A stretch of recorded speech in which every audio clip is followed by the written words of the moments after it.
주식 초보들에게도 기회는 있습니다. 고수들의 투자 비법 배워보는 시간인데요. 오늘 오전장에 고수들은 어떤 종목 가장 많이 샀을지 종목들부터 확인해 보겠습니다. 오늘 오전장에 고수익 투자자들이 가장 많이 산 종목들 정리해봤습니다. 오늘 역시나 반도체 대장주 쪽으로 수급 많이 쏠리고 있습니다. 하이닉스, 삼성전자, 삼성전기도 보이고요. SK스퀘어가 오늘도 상위권에 올라왔습니다.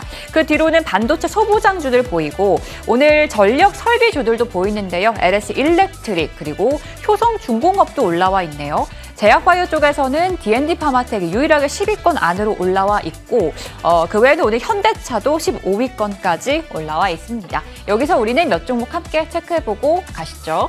오늘 첫 번째 종목으로는요. 자, HPSP 반도체 장비단 얘기해 볼 거고요. 그 이후로는 현대중공업, 효성중공업 그리고 삼성물산까지 얘기 나눠보겠습니다. 오늘도요 코스피와 코스닥의 흐름이 사뭇 다릅니다. 어떻게 전략을 세워야 될지 오늘은 나현진 보넷 컨설팅 대표와 함께하도록 하겠습니다. 대표님 안녕하세요. 네, 안녕하십니까? 네, 오늘도 여전히 수급 쏠림 현상이 이어지고 있습니다. 첫 번째 종목부터 전략 세워보시죠. 오늘은 반도체 얘기부터 해보겠습니다. 반도체 소부장단에서 HPSP 얘기 나눠볼 건데 최근에 지난주였나요? 이제 코스닥 쪽으로 좀 수급이 가나 생각을 하면서 HPSP가 크게 상승이 나왔단 말이죠. 그런데 최근 몇 거래일 움직임을 보면 외국인과 기관의 수급이 빠져나가고 있고 주가 역시도 계속해서 좀 조정이 있습니다. 벌써 이제 신호가 끝났다고 봐야 되는 건지 어떻게 보세요? 네, HPSP 같은 경우는 오늘까지의 하락 원인으로만 본다면 ST와의 특허 침해 소송 관련한 부분에서 악재가 터졌다고 볼 수 있겠습니다.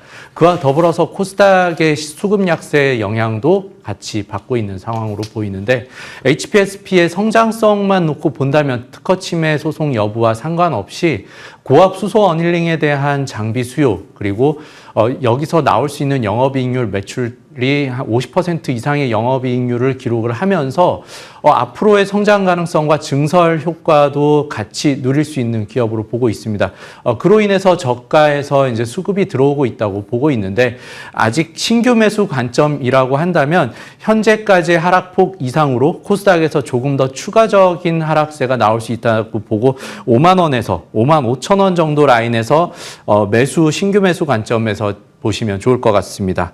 다만 이제 보유 관점이라고 하신다면 5만 원 지지 여부가 가장 중요할 것으로 보입니다. 5만 원 지지 여부에서 이탈을 하게 되면 장기간으로 좀 더 주가가 약세를 나타낼 수 있을 것으로 보여서 그 부분을 주의하면서 지지선 이탈 여부 확인하시는 것이 좋겠습니다. 네, HPSP입니다. 지금 매수는 조금 섣부르다라고 말씀해 주셨네요. 신규 매수를 원하신다면 약간 눌림이 있을 때 5만 원에서 5만 5천 원 사이에 가능할 것 같고 보유하고 계신 분들은 5만 원 지지 여부 확인해 보시되 5만 원을 이탈하게 된다면 더 조정이 나올 수 있다는 점도 염두에 두시면 좋을 것 같습니다. 자, 두 번째로는 우리 효성중공업 얘기해 보겠습니다. 반도체의 질주 다음에는 이제 전력, 전선, 에너지 쪽으로 수급이 붙지 않을까라고 많이들 또 예상을 하고 계시는데요. 그래서일까요? 오늘 효성중공업의 상승이 나오고 있습니다. 또 어닝 시즌에 대한 기대감도 커진 것 같은데 400만 원 재탈환할 수 있을까요? 네, 반도체에 대해서 오늘 주가가 강세를 나타내고 있는 원인도 아무래도 이제 어닝 시즌을 앞두고 이제 기대감에 먼저 선반영되고 있는 주가라고 볼 수 있겠습니다. 그와 더불어서 또 하나 가장 주목받고 있는 어닝 기대 섹터가 이제 효성중공업을 포함한 전력 인프라 섹터가 될 텐데 효성중공업도 그동안 4월 이후에 받았던 5월 6월 초 정도의 하락세를 반전으로 이끌어가면서 그 원인에는 실적이 가장 중요하게 자리 잡고 있다고 보고 있습니다. 현 시점에서의 주가 상승폭은 좀 더 상단 밴드를 열어놓고 판단을 해봐야 될 것으로 보이고 신규 매수 관점이라면 400만 원 수준에서는 충분히 매수 가능할 것으로 보고 있습니다. 그리고 보유 관점일 경우에도 정고점 부근에 480만 원 정도 선까지는 충분히 열어두고 대응해 보셔야 좋을 것 같다고 말씀드립니다. 네, 보유하고 계신 분들 480만 원까지 언급을 해주셨는데 이 목표가가 빨리 도달할 수 있을까요? 기간은 어느 정도로 보세요? 최근 들어서의 실적 실적에 대한 기대감을 반영을 해본다면 지난 4월에 있었던 상승폭까지는 아니더라도 빠른 그 시기, 그러니까 한 7월 정도 중반 이후에는 더 훨씬 빠르게 도달할 가능성이 높다고 보고 있습니다. 네, 일단 신규 매수부터 정리를 해드리도록 하겠습니다. 신규 매수는 지금 시점도 가능하다고 말씀해 주셨어요. 400만 원 이하에서 매수 가능하고요. 보유하고 계신 분들 전고점 부근인 480만 원까지 목표로 세워보시되 이 종목은 조금 빠르게 도달할 가능성도 있다라고 열어주셨네요. 자, 그럼 이번에는 삼성물산 얘기도 해보겠습니다. 자, 삼성전자의 지분 가치 소식도 있고 또한 에너지 쪽에 대한 기대감도 커지면서 삼성물산이 다시금 주목을 받고 있는데 오늘 장 초반보다는 힘을 좀 빼기는 했습니다. 이유가 뭘까요? 아무래도 삼성전자 지분 가치가 반영되고 있지만 이제 전쟁 수요 관련한 부분 그리고 재건에 대한 건설주 기대감까지도 같이 반영이 된 강세였습니다.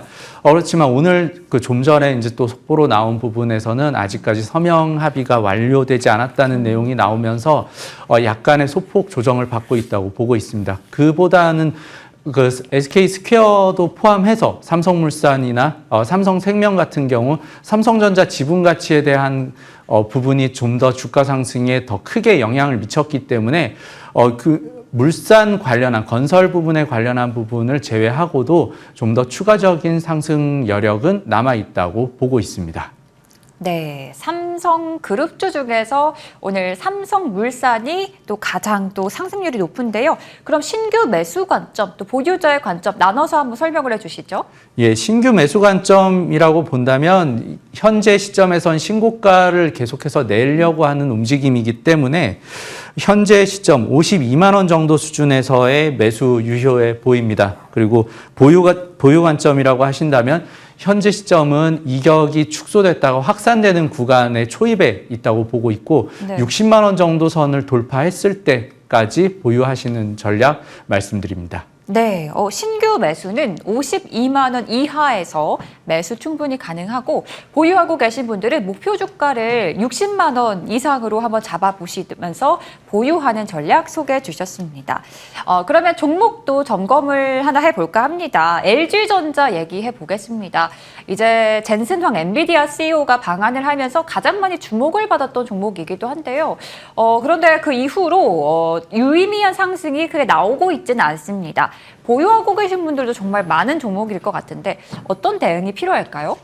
예, LG전자 같은 경우는 워낙 주가가 급등을 했기 때문에 그에 따른 물량 소화 기간이 상당 부분 필요하다고 보고 있습니다. 많이 빠졌을 땐 단기간으로는 충분히 반등이 가능하겠지만 추세적으로 상승 추세를 타기에는 아직까지는 이른 시기로 보고 있고요. 19만 원에서 20만 원 정도 사이까지의 조정폭을 열어두고 보신다면 충분히 좋은 매수 기회가 다시 한번 나올 것 같습니다. 네, LG전자 전략 세워주셨고요. 한 종목만 더 볼까요? 서부 T&D 얘기해 보도록 하겠습니다. 이 종목을 저점에서 소개해 주시고 그 이후로 바로 몇 거래일 안에 상승이 나왔거든요. 그래도 최근에는 수급 쏠림 때문인지 이 종목의 훈풍이 불지는 않고 있습니다. 어떻게 보세요? 네, 서부 T&D가 하고 있는 부동산 개발 같은 부분이나 호텔업 관련한 부분도 아직까지 코스닥의 주력 섹터로 부각되기는 좀 어려운 상황에 있습니다.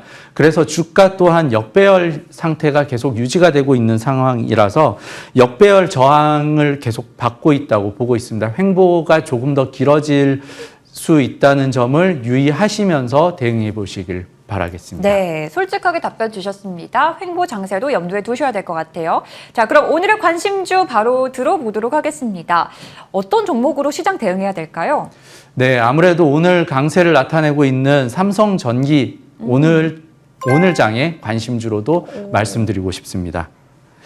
삼성전기 같은 경우는 일본의 무라타 같은 경우도 최근 들어서 주가가 급등세를 계속해서 이어가고 있는 상황인데요. 삼성전기는 MLCC 분야에서 2위 기업으로 위치를 하고 있고 올해 증설되는 속도나 판매되는 그 마켓시어를 점유하는 속도로 봤을 때 무라타를 넘어설 가능성도 조금은 제기되고 있는 상황입니다. 그래서 앞으로 베라루빈 관련해서 이제 GPU가 이제 더 신제품이 출시가 되면서 MLCC에 대한 수요가 그 이전보다 훨씬 더 크게 증가하고 있다는 점이 삼성전기의 주가를 끌어올리는 주요 요인으로 볼 수 있겠고요. 그것 외에도 반도체 기판에 대한 수요 또한 같이 동반해서 상승하고 있어서 이 두 가지를 동시에 가지고 있는 삼성전기의 매력도가 조금 더 높아질 것 같습니다. 그래서 글로벌 피어 그룹 대비해서도 이제 마켓시어 부분에서 1위 플레이어로 올라설 가능성까지 제기되고 있는 상황이어서 삼성전기의 주가 상승 폭은 삼성그룹의 주가 강세와 더불어서 같은 흐름을 보일 것으로 예상해 보겠습니다. 가격이 지금 많이 상승이 나왔는데 목표가 얼마로 보세요?